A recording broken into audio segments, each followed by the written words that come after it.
놀이로 예술로 정원감독 이호입니다. 드디어 청양에 썬큰 가든이 있는 어린이가 있는 정원을 완성했는데요.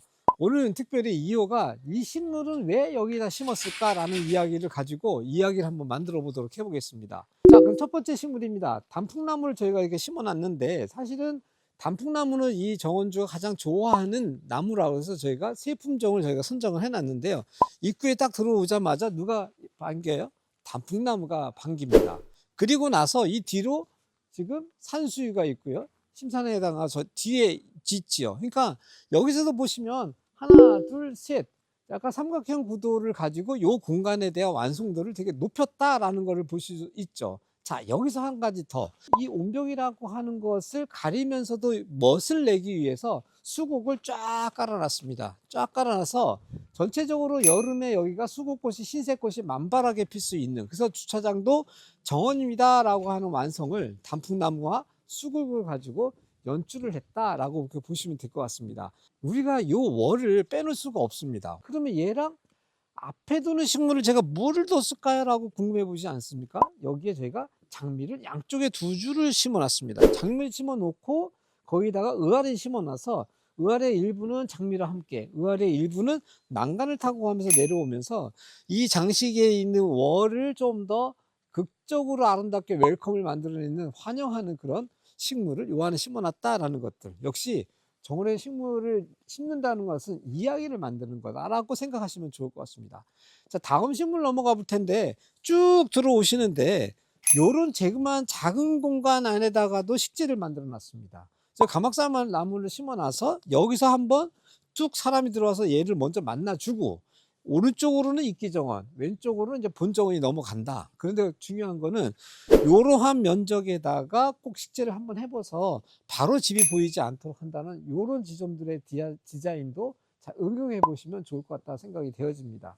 자, 이제 본격적으로 이제 썬큰 가든으로 넘어왔는데, 이 썬큰 가든에서는 이 원형값을 저희가 멋스럽게 하기 위해서 기본적으로 허브라고 하는 식물을 저희가 이용하고 있는데, 그 중에서도 라벤더를 가지고 전체적으로 한 바퀴 삥 돌려놨습니다. 그리고 보라색 꽃들이 막 올라오겠죠.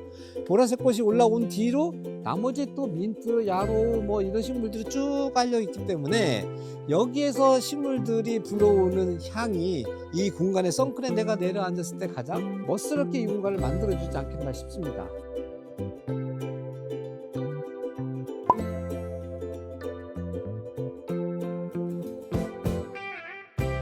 그리고 다음, 저희가 월을 이렇게 쭉 이렇게 돌려놨잖아요. 근데 창문을 3개 뒀습니다. 그런데 지금 보시면 월의 양쪽에다가 단풍나무 또 한 그루 저희가 심었고요. 청단풍을 여기다가 심산에 해당하는 저희가 심어놨습니다. 심산에 해당하는 이 월의 바로 옆에 측면에다가 단풍나무는 심긴 심었는데 어디다 심었습니까?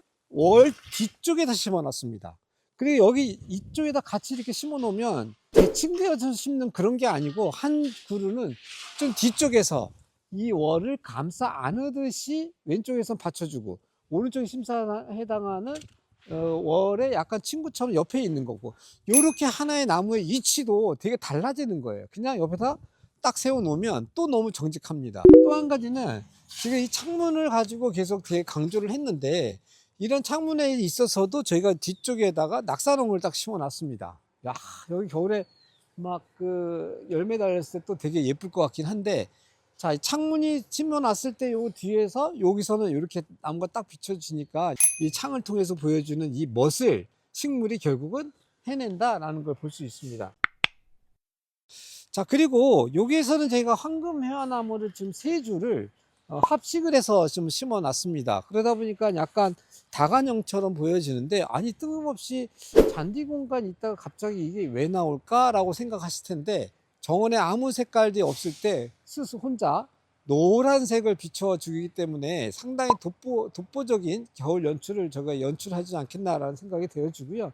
또 한 가지는 공간이 조금 더 단조롭지 않고 입체적인 공간을 만들어낼 수 있는 위치 선정하시는 것도 되게 중요하다. 그 지점을 선정하시는 게 중요한데, 그럴 때 특히 한겨울에도 가장 포인트가 될 만한 나무를 심어놨다는 게 위치와 나무의 순종에 따라서 좀 달라진다 라는 걸 좀 볼 수 있는 것 같습니다. 이번에 마지막으로 이 긴 건축물에 있어서 화단이 앞에 쭉 텐마루 주변으로 있습니다. 그런데 여기를 감목을 안 심어 놓게 되어지면 너무 정원이 납작풍이 돼버리는 거예요. 그래서 이걸 좀 더 입체감을 살리기 위해서 미선나무는 텐마로 약간 왼쪽에 가까이, 그러면서 창문 값에서 꽃이 보일 수 있도록 그렇게 했고요. 앵두나무도 주방에서 보이기는 하나 앵두나무가 이 텐마루 쪽으로 오기에는 나중에 얘네들이 좀 커졌을 때 텐마루에서 주는 부담감이 좀 있기 때문에 얘는 건물 약간 오른쪽에 축을 잡아서 약간 너무 안정적인 것보다는 약간 긴장감을 주는 그런 식재의 위치를 저희가 선정했다라는 것을 볼 수 있는 것 같습니다. 오늘 식물에 어떤 식물을 어떻게 심었냐는 거에서 식물은 사실은 개인의 취향이 되게 많습니다. 내가 좋아하는 식물을 심어야 되겠지만, 하지만 위치를 선정할 때에는 그 식물이 창문에서 아니면 그 구조물에서 보여지는 각도에서 어디가 더 좋겠냐라는 것들을 깊이 생각해 보시면 조금 더 미적으로 완성도가 있는 정원의 식물들을 심을 수 있지 않겠나 싶습니다. 자, 그러면 지금까지 놀이로 예술로 정원감독 이호였습니다. 안녕.